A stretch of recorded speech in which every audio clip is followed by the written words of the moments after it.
welcome to the deep dive. Today, we're looking into something pretty interesting, a marketing idea called the Rule of Seven. And it's surprisingly old, but still really relevant to us for nonprofits. We're thinking about groups like Give Basic Needs. Right. Apparently, this whole thing started back in the 1930s. Movie studios. Yeah, that's the story. They figured people needed to be an ad like 7 times before they'd actually go buy a ticket. 7 times. That's quite a bit. Shows an early grasp of psychology, though, doesn't it? It does. And, while it's not some rigid scientific formula. No, probably not exact. Exactly. It's more of a guiding principle. It really highlights how crucial consistent visibility is. It's about recognition, yes, but that recognition helps build a feeling of reliability. Reliability. Okay. Yeah, your audience, whether they're customers or donors, they build trust by consistently experiencing your value, not just seeing your name. So for you listening, this is kind of a shortcut to understanding why those regular quality interactions really matter for, building deep engagement. Okay, so the core idea, multiple exposures. Around 7 seems to be the magic number, historically anyway, needed for a message to really land and make someone act. Yeah. But what's going on psychologically? Why 7 or why multiple times at all? Well, it boils down to a couple of key things. First, there's something called the mere exposure effect. A mere exposure? Yeah. Think about, say, a logo you see all the time, maybe on your commute or online. You don't consciously track how often you see it, but that repetition, it builds this subconscious sense of familiarity. Okay. And we tend to view familiar things as, safer, more positive. So for a nonprofit, that's like laying groundwork, building a bit of subconscious trust even before you ask for anything. Huh. Like that jingle you suddenly realize, by heart, and you kind of feel good about the brand without knowing why. Interesting. What's the other part? The other piece is cognitive fluency. Basically, if information is easy for our brains to process and understand... Simple is better. In a way, yeah. We perceive easily processed info more positively. We trust it more. So short, frequent bits of information, those chunks, they make a brand stickier, more memorable, and seem more credible. If it feels easy, we like it. Right. Makes sense. But, and this is crucial for nonprofits, like Give Basic Needs, just being familiar isn't quite enough. Those repeated interactions, they absolutely have to be transparent, authentic. They need to consistently show real value, real impact. That's how you build genuine trust and get people committed long term. So not just being seen, but how you're seen. Exactly. And, emotional stories are great, really powerful. They definitely pull you in. They do.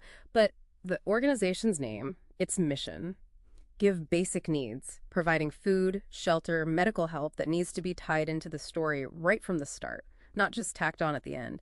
That link is key for brand association. Got it. So transparency, authenticity, showing that tangible value. It feels even more important when you're asking for donations, where trust is everything. And Give Basic Needs, focusing on reducing suffering, amplifying happiness. They've just done a big refresh, right? New website, new brand look, key new people. Yeah, they have, which makes this a perfect time, really, for them to think strategically about a structured, multi-touch approach. Okay, so how does that work across the board? Like for grants, companies, individual donors? It applies everywhere. But let's take individual donors. A prompt thank you, personalized, within maybe 24 or 48 hours. That's huge. Makes you feel seen? Totally. It triggers reciprocity, makes donors feel genuinely valued, and sometimes adding a little unexpected surprise and delight element, that can really deepen the goodwill. And what about telling the story of the impact? You mentioned showing value. Right. A big shift, especially for nonprofits, is moving towards solution-oriented messaging. Meaning, don't just focus on the problem all the time. Consistently show how the donations actually lead to results, like, because of your support, X families got food this month. Use the data, but pair it with real compelling stories, maybe some visuals. Showing the after, not just the before. Exactly. And same goes for volunteers. Show their impact, make it tangible, but also foster that sense of community. Shared experiences matter just as much as the tasks they do. Okay, but here's a tricky bit. How do you keep up that consistent engagement without just burning people out? Donor fatigue, it's a real thing. It absolutely is. And honestly, there's no single perfect frequency. The answer really lies in segmentation, using data. So not treating everyone the same. Precisely. You tailor how often you communicate based on who the donor is, what they prefer, where they are in their giving journey. And here's a fascinating stat. If you can get a second gift from a first-time donor, their retention rate for future giving nearly doubles. Wow. Okay, so that second interaction is critical. Hugely critical. Yep. So give basic needs. With their new site, they can go beyond just social media. Think solid email marketing, maybe SMS, even personalized direct mail sometimes, all managed through their CRM system, their database to keep it meaningful, not just noisy. Right, using those tools to personalize and avoid the fatigue. Exactly. Keep it relevant.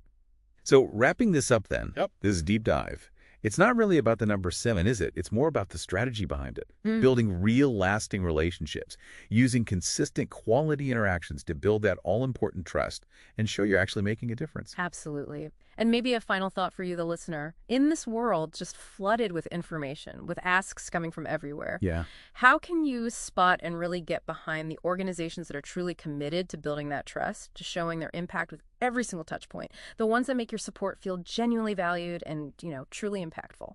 Something to think about. Thanks for joining us on this deep dive. Keep exploring.